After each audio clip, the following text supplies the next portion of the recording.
Hey guys, it's Trevor Sullivan here, and I know I haven't been around for a while, but I wanted to produce a new video for you guys and get it up onto the YouTube channel. Since it's been at least a few weeks, if not more than that, since I've had anything out there. I've been busy with a lot of other stuff. For example, I've been out building training for CBT Nuggets. So if you go to cbtnuggets.com, you can check out all the different skills that I've been building out there, things especially around AWS, like Amazon Elastic Container Service and AWS Lambda. And I actually just published a skill this past week on how to build out PowerShell IntelliSense, which is a really cool thing around user experience and just making PowerShell modules easy to use. So definitely go check that out if you are a CBT Nuggets learner. And if you're not a CBT Nuggets learner, hopefully you will consider subscribing with us so that we can get you guys trained up on a lot of really cool IT type of stuff.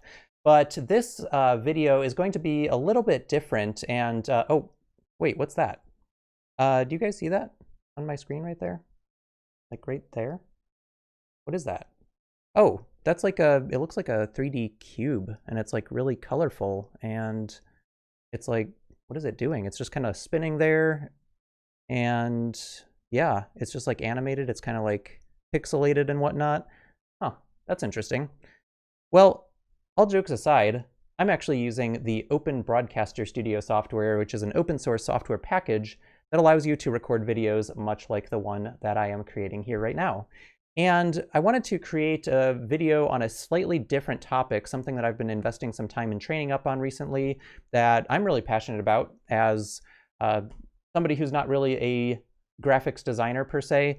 I'm kind of infatuated with the notion of being able to create graphics using open source software, in particular the Blender software package. So if you guys aren't aware, there's a software package that's open source out there called Blender.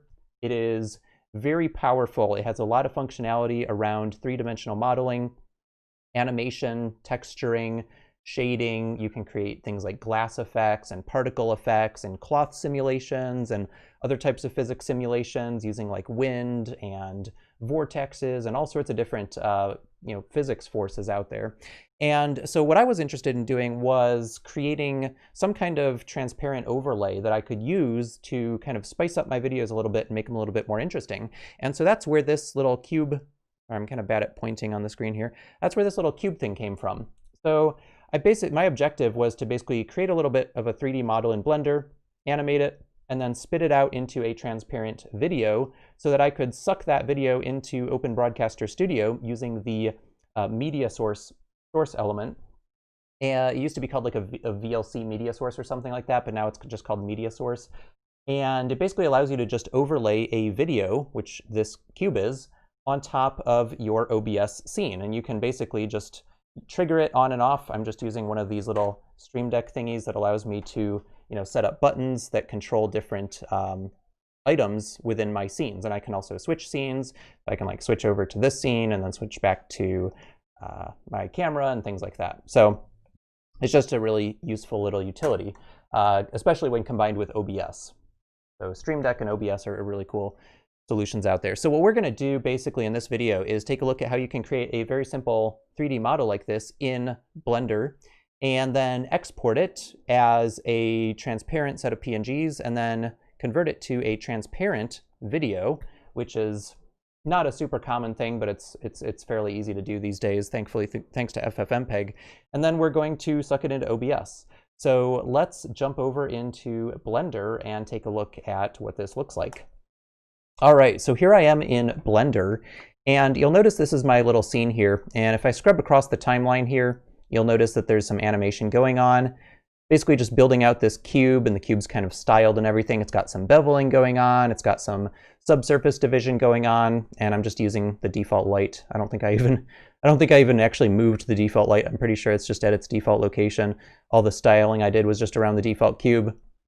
And the other thing that you'll notice when you kind of scrub the timeline when you're zoomed out here is that the camera here, I'll just highlight it, is actually animated across a few keyframes. And that basically allows it to kind of inspect the cube from a distance and watch the cube get built out from a few different angles here. Now, what I will point out is that we're viewing just a preview in the viewport of this cube. This is not actually what it looks like, as you'll probably have noticed from this little overlay right here, it's a lot more pixelated. There's a lot more detail in this one than the one that I just showed you on my desktop. So what we're going to do is basically build out something substantially similar. It won't be exactly the same because our parameters are not going to exactly match up unless I physically wrote down exactly what those parameters are, and even then there's probably some randomness going on here. So let's go ahead and start by just creating a new Blender project here. And in the default Blender project, you'll notice that you have the active scene camera, and you've got the default, what is it, point light, I think? And then you've got the cube, the good old cube, right? So what we're going to do is take this kind of ugly, unstyled cube and make it into something a little bit more interesting. So one of the first things that you'll want to do is to get some texturing on it. So if you come down to, if you click on the cube and come down to the material properties, you'll see it has a default material on it. Now the color, I did something a little bit different, and I don't remember exactly what I did, but I think I used this Voronoi texture, and I'm going to come into the texture preview mode here, and you'll notice that this is kind of a generator, right? So instead of choosing just a base color, which you can certainly do with the principled BSDF shader, I'm just basically going to override the color by using a generated color, generated texture using Voronoi. Now you could use like a noise texture or a sky texture or something like that. I picked Voronoi and I thought it looked pretty cool, so we'll just go with that. Now you can play around with the parameters a little bit too. I think I had mine set to this one, this Minkowski one. So these are some of the settings for the Voronoi texture, just to give it a little bit more interesting of a color here. All right, now once you've got the texture applied, one of the things I did is I had a bevel to it. So if you come under the modifiers, I'm just going to switch off my video here really quick so we can see this a little bit better. Come under modifiers and add a bevel modifier. That will allow you to take the, I'm going to switch over to the viewport shading mode here, or sorry, the wireframe mode specifically. These are a bunch of different viewport modes. This kind of gives you like a lighting preview. This one kind of gives you a texture preview, and this is actually like a render preview. And I think I'm using the default render, which is the newer Eevee rendering engine versus the older but much better quality Cycles engine. So what I'm going to do is just switch over here to modifiers and come back to my bevel modifier, which I have here. And you can create a stack of modifiers. So I'm just adding one modifier now. We're going to add a couple more later though. And what I'm going to do is take this segments here. See how it's kind of like flat on the edge there? It's beveled, but it's not beveled with very much detail. So what I'm going to do is increase the amount of detail and change this. I'm just going to actually use the mouse to click and slide. And as you notice, I'm just sliding very slowly. And if I increase it to about 5, you'll notice that we get that nice soft edge to the cube. That looks pretty cool, right? So what we want to do now is, you'll probably notice that I animated the building out of the cube earlier as well. So there's a modifier in here called build under the generate category. And what this allows you to do is if you come down to the animation timeline and just kind of scrub through that, you'll notice that the cube gets built out, but we only have about 6 faces. And so there's not a lot really for it to build out. Like once it builds out the 6 faces, it's kind of done, right? Actually, there's a few more than that because of the beveling work that we did. But you know, it doesn't look as detailed as the one that I showed you in my video earlier. So what we're going to do is increase the length of this a little bit. I think I might have bumped this up to 200. I believe that's the number of frames that it takes to build out. So at frame 200, it should be 100% built out.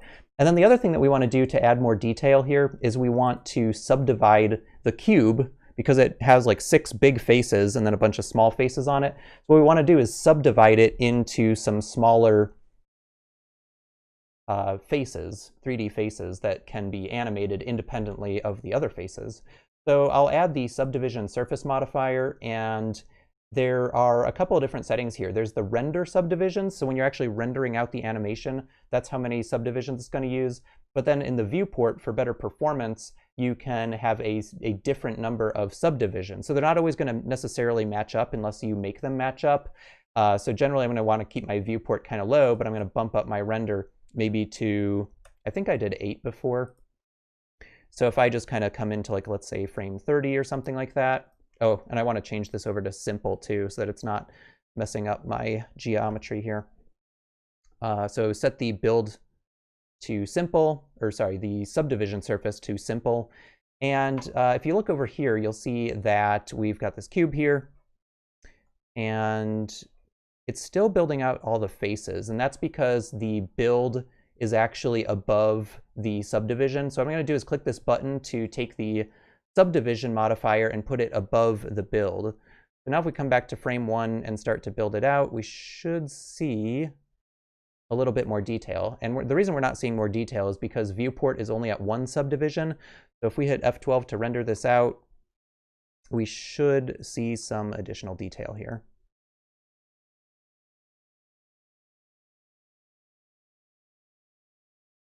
And it's being a little bit slow to render here. So what I might do is bump down my render resolution to 50% of 1080. Let's just close the render screen. And if I can't get this to work, I'll just move on for the time being. The subdivision surfaces can be kind of computationally expensive. So I think what I'm going to do here is come back to the subdivision surfaces and then bump that down maybe to 4 or something, less than 8.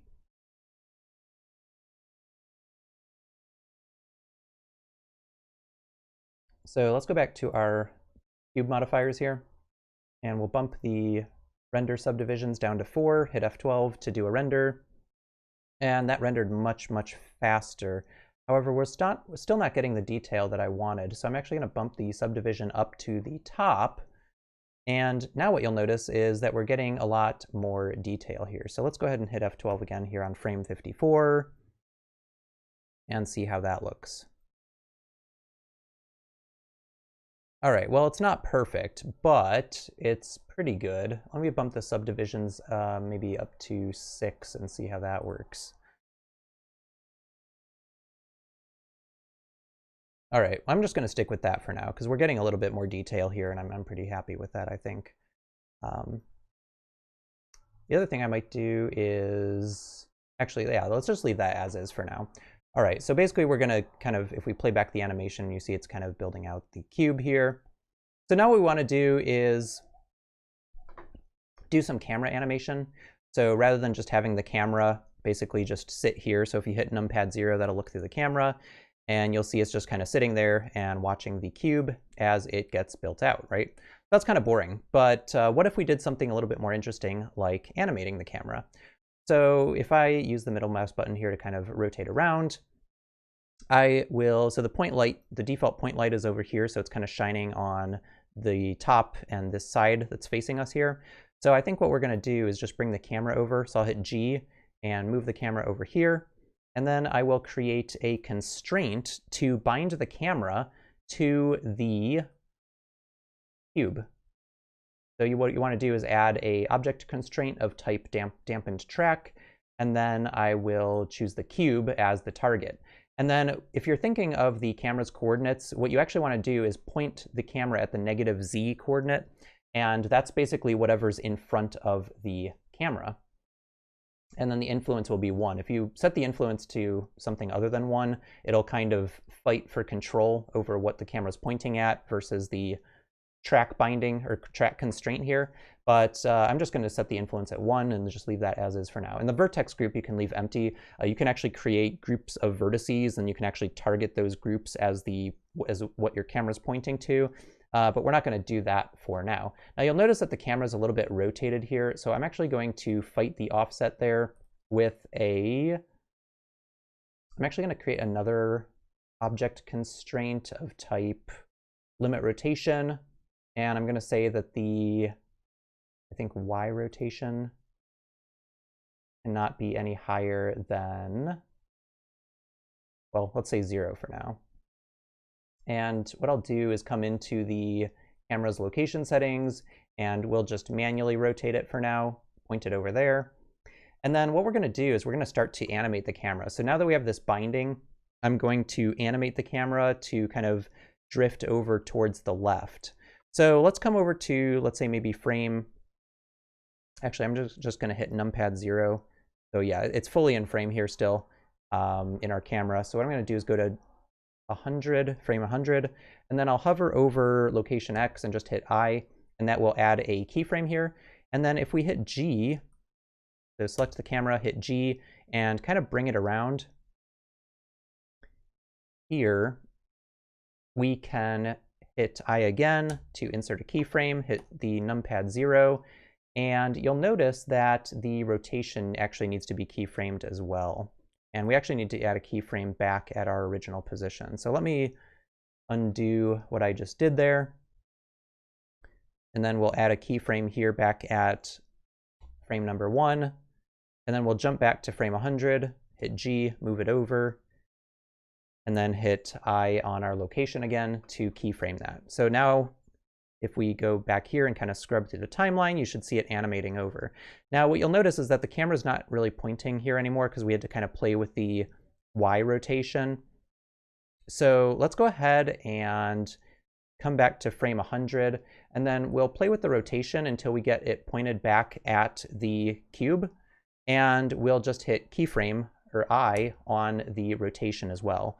So now we've got the rotation here. We'll keyframe that back at frame number 1. We'll fix the Y a little bit here. We will fix the Y a little bit, bring it a little bit negative. Hit I to keyframe that. And now you'll see that we get that nice little animation there, and it goes up to frame 100. So that's pretty cool, right? So I'm just going to, I think, stick with that for now. And now what we're going to do is basically export this as a transparent set of images. So what we need to do is come over to our rendering settings, come under film and choose transparent. And you'll notice that in the viewport preview, we're getting that transparent background, that kind of checkerboarded type of material indicating that it's transparent. And if you hit F12 to render out the current frame, you'll notice that we get a transparent background as well. Cool. So let's go ahead and basically render out. So I'm going to limit my scene to 100 frames because our animation should only take about 100 frames to complete, if I recall correctly. Let's check frame 100 and see where it's at. Okay, so that's not quite enough. I think maybe I bumped up the timing on the build modifier to be a little bit higher, actually 200, yeah. So I'm actually going to bump that down to 100 just to reduce the amount of time that it takes to build out completely. All right, so now we have a nice little kind of animation there. So now back under my render settings, I'm going to keep this at, let's say 25% of 1920 by 1080 resolution, which should be the default. Make sure that you turn on that transparency under your render properties under the film to make sure that you get that transparent background though. Now, the other thing that I'll do here is just kind of fade it in and out. And to do that, I'm going to come under the compositing tab. And so what we're going to do here is basically create a video composition that contains our scene. So one of the first things you need to do is add a second scene. And then what you can do is add your video. Actually, I need to add a new workspace here, come under video editing, go to the video editing, and then under one of these here, you can add a new scene, and it's just scene. That's the scene that we created earlier, and it's 100 frames long, and you can kind of preview it as it gets built out there.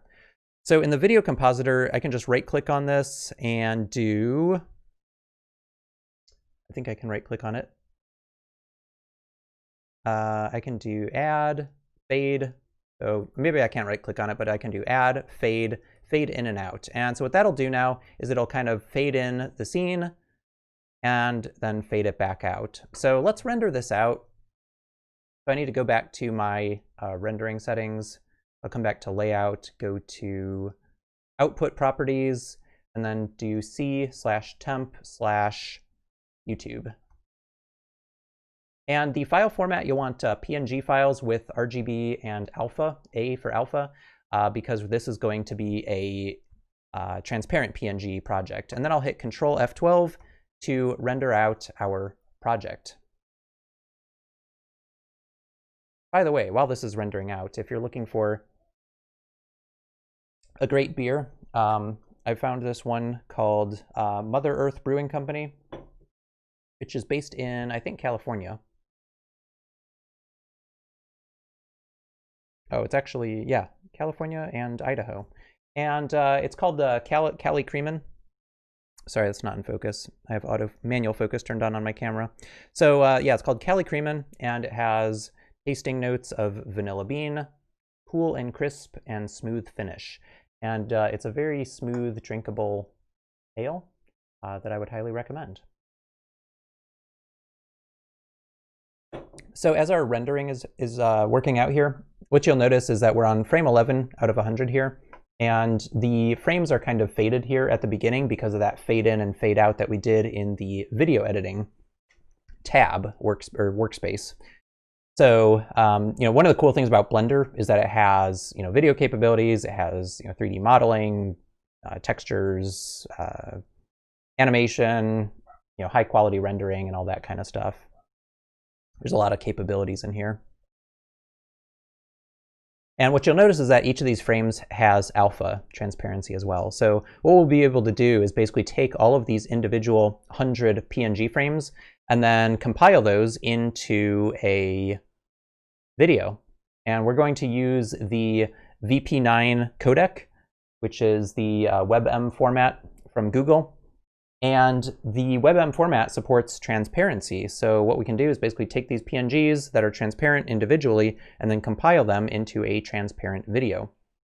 So you want to make sure you have FFmpeg installed on your system. If you don't have FFmpeg installed on your system, the easiest way that I know how to install it personally is to do scoop install FFmpeg.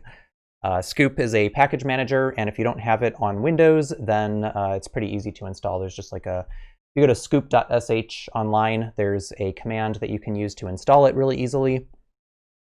And there's a lot of other software packages that you can grab from Scoop as well. But FFmpeg is just one of them. So I'll do a quick Scoop update because it looks like I might be a little out of date here. Yep, 4.2.2 to 4.2.3. Cool, that was fast. All right, so we're just going to wait for this render to finish, and then we'll come back and we will compile the PNGs into a video, and then import it into OBS. Hey guys, and welcome back. So by now your render should be done. There are a couple things that I forgot to mention though. So when we created our new scene to do our video editing work, we actually reset our render settings. So I ended up actually rendering at 1920 by 1080 on the newer scene, but because that scene references the other scene, it rendered at 1920 by 1080, but the child scene that it's using was rendering at 25%. So I kind of wasted some time there with my render because I forgot that these settings were kind of mismatched.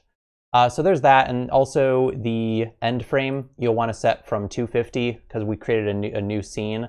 You want to set that down to 100 instead, since our source scene that actually contains our cube, this one, is only 100 frames long, right? So we set the end to 100 frames there. So make sure that you do that. But then once you've got that, you'll have a bunch of files that start with YouTube. And I rendered some frames beyond 100 here because I forgot to reset the end frame from 250 to 100. But basically what you want to do is take all of these transparent PNGs and do ffmpeg-i YouTube %04d.png, and this is just the specifier to ffmpeg saying that we have a numeric sequence that's 4 digits long, I think. I don't know exactly how that works, but it does seem to work okay. And then put the file name, which is youtube.webm. Now, I have noticed that there's been some issues with the video quality, so I've added this lossless parameter on some of my higher quality renders, and by using the lossless set to 1, it gives my result from on the video side from the individual PNG files a much better quality result. So if you guys are doing like 1080, like native 1080, not the 25% 1080, or 4K renders or anything like that, then definitely make sure that you use lossless encoding with the lib VP9 codec. So once this is done rendering, we'll just run VLC, which you can also install via Scoop if you'd like to, and then do youtube.webm.